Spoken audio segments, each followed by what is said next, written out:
and with your eyes, follow the road that bends around Roberts Lake.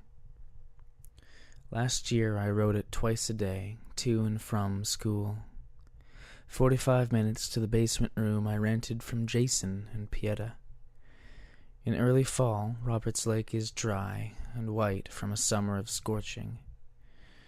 I would ride around it wearing a t-shirt and ride against the winds. Look at the basin of the lake and imagine it dry, with the sun almost directly overhead of it. Sometimes the wind would kick up a small twister of white dust that trailed up into the sky, sometimes 200 feet. In December last year, with my white headlight and my red tail light and my long johns and fleeces and scarves and toques and gloves, I would pedal home after class and listen to complex music. Jason and Pieta were relaxed. I lived with them next to an orchard. Jason and I got along, and one time we filled the garbage bin full of apples from the orchard.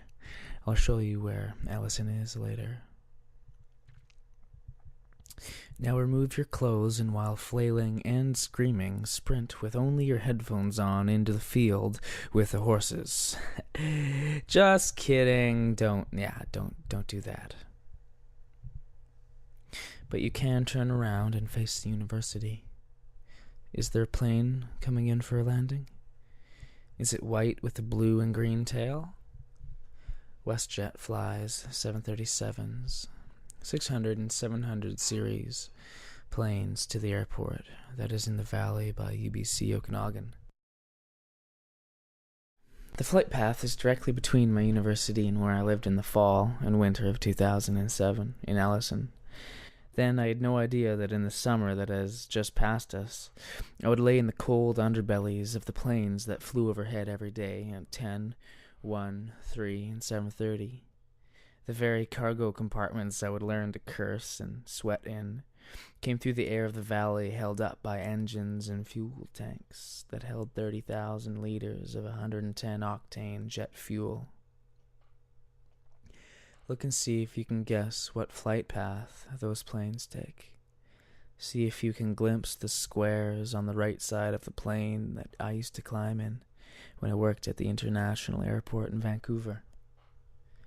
From the underbelly of these jets I would lay waiting for the baggage to arrive with earplugs in.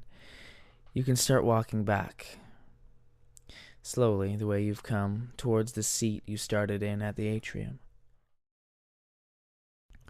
All jets in every airport in this world leave their AVI engines on for the duration of their stay, when they land and board in less than 2 hours. Those are large engines that provide auxiliary power to the plane. They're tucked up in the tail cone and scream at a frequency that terrorize the cats and dogs that quiver from the decibels and sedatives in their cages. That tarmac would radiate the sun's heat and blur images of taxiing jets, some heading over the expanse of that Pacific Ocean that lapped against the sides of the West Dyke Access Road at YVR.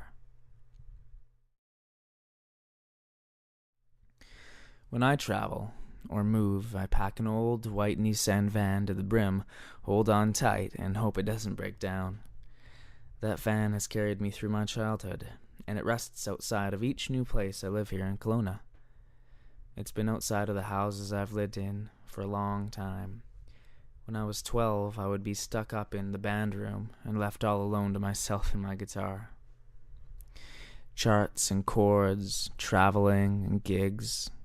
A select few of us made a quartet and would draw crowds at New Westminster Quay. When you learn an instrument and you play those forms and sounds for years and years, young age, repetition, it stays in. I can think about it now and play that G major 7, step it up, A minor 7, up to E minor. But those hours in those rooms were a long time ago. One night, it was dark and raining, and I played over and over again scales that my mentor showed me. Mr. Colin Sharp. We called him C sharp, like the note. Yeah, he killed himself in a car that filled with exhaust. He did that on the last day of high school. I had been in that car with him once, with other kids too. We drove back from a jazz competition. He made a mistake with a student and couldn't live with the consequences, so he ended up ending his brief time in this place. Left his new bride. Yeah, so those years learning and studying guitar in that band room after school, ending like C Sharp did on the last day of high school.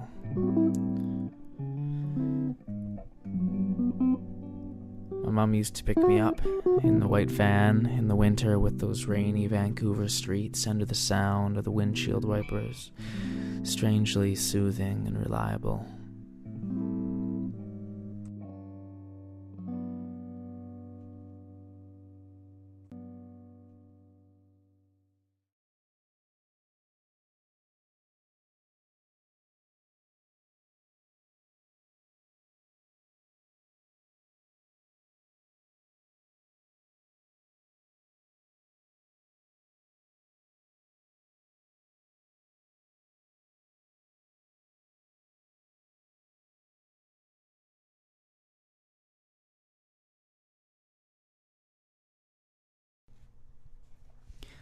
Are you back at your chair in the atrium? Good. You should relocate to a seat in the corner by the Booster Juice and Extreme Pita.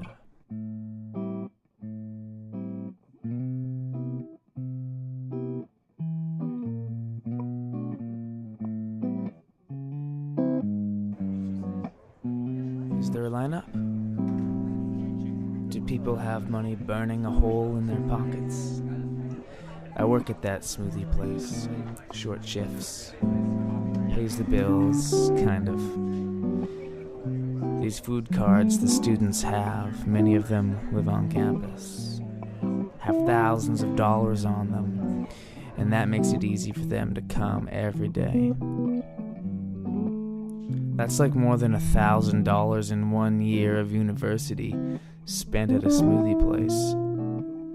Burning and churning economic greeds, the global frenzy to consume and make money, turning people green, while it destroys the planet.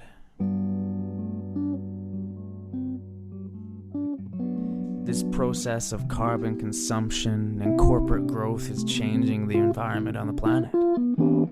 We can even notice it this November.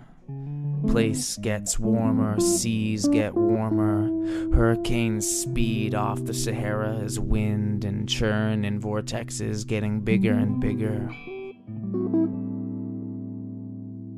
I rent myself out to a corporation for $9.75 an hour. I press the number 1 on the blender, it spins and shreds. And the company gets richer. In some convoluted way, I see the symbols of corporate growth in the increasing frequencies of hurricanes, inextricably connected with the blender that I set into motion at my place of employment.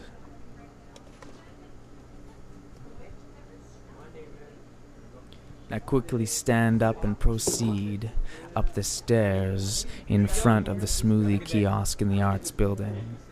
Count the steps and think of them as notes in a scale.